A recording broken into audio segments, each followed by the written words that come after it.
નમસ્કાર દર્શક મિત્રો, આપ જોઈ રહ્યા છો આઝાદ media live news.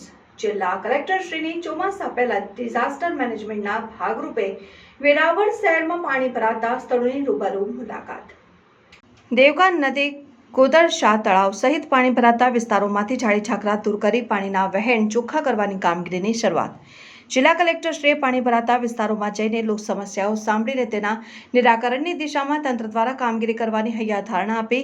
Gir Somnath ચોમાસું દરવાજે દસ્તક દઈ રહ્યું છે, ત્યારે વેરાવળ શહેરમાં પાણી ભરાતા વિસ્તારોની સમસ્યા ન ઉદ્ભવે તે માટે જિલ્લા કલેક્ટર શ્રી દિગ્વિજયસિંહ જાડેજાના માર્ગદર્શનમાં જિલ્લા તંત્ર દ્વારા ડિઝાસ્ટર મેનેજમેન્ટના ભાગરૂપે આગોતરી તૈયારી સાથે શહેરના નદી, નાળા, કાંસ અને વહેણની સફાઈના કાર્યો હાથ ધરવામાં આવ્યા છે। આ કામગીરી અંતર્ગત જિલ્લા કલેક્ટરશ્રીએ દેવકા નદી, કોદરશા તળાવ, મદીના પાર્ક, બાગ-એ-રહેમત સહિતના વિસ્તારોની જિલ્લા વિકાસ અધિકારી શ્રી સ્નેહલ ભાભકર અને જિલ્લાના અધિકારીઓ સાથે રૂબરૂ મુલાકાત લીધી। કલેક્ટરશ્રીએ વેરાવળ શહેરમાંથી સમુદ્રને મળતી દેવકા નદીમાં ઉગી નીકળેલા છાણી ઝાકરાને જેસીબીની મદદથી સાફ કરવાની કામગીરીની શરૂઆત કરાવીને નદીને સ્વચ્છ બનાવી ચોમાસાનું પાણી ઝડપથી નીતરીને સમુદ્રમાં ભળી જાય અને વેરાવળ શહેરમાં પાણી ન ભરાય તે માટેની કામગીરીનું પ્રત્યક્ષ નિરીક્ષણ કર્યું હતું।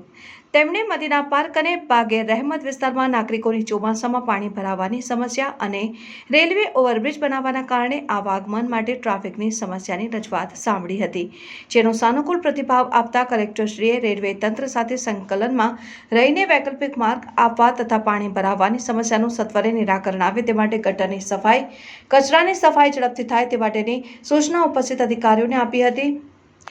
કલેક્ટરશ્રી આ સાથે વેરાવળ શહેરનો કચરો જ્યાં એકત્ર કરવામાં આવે છે તેવી ડમ્પિંગ સાઇટ ખાતે ખેડૂતોને અપાઈ રહેલા ખાતરની યોગ્ય અને પારદર્શક વ્યવસ્થાઓ ગોઠવીને ખેડૂતોને તકલીફ ન પડે એ પ્રકારની સુનિશ્ચિત વ્યવસ્થા ગોઠવવા માટે અધિકારીઓને માર્ગદર્શન આપ્યું હતું। આ મુલાકાત દરમિયાન નાયબ કલેક્ટર શ્રી ભૂમિકાબેન વાટલિયા, સિંચાઈ વિભાગના કાર્યપાલક ઇજનેર શ્રી એપી કલસરિયા, વેરાવળ શહેર મામલતદાર શ્રી જેઠાભાઈ સામડા, ચીફ ઓફિસર શ્રી ચેતન ડુડિયા સહિતના અધિકારીશ્રીઓ અને કલેક્ટરશ્રીઓ સાથે રહ્યા હતા। રિપોર્ટર પ્રકાશભાઈ કારાણી, વેરાવળ।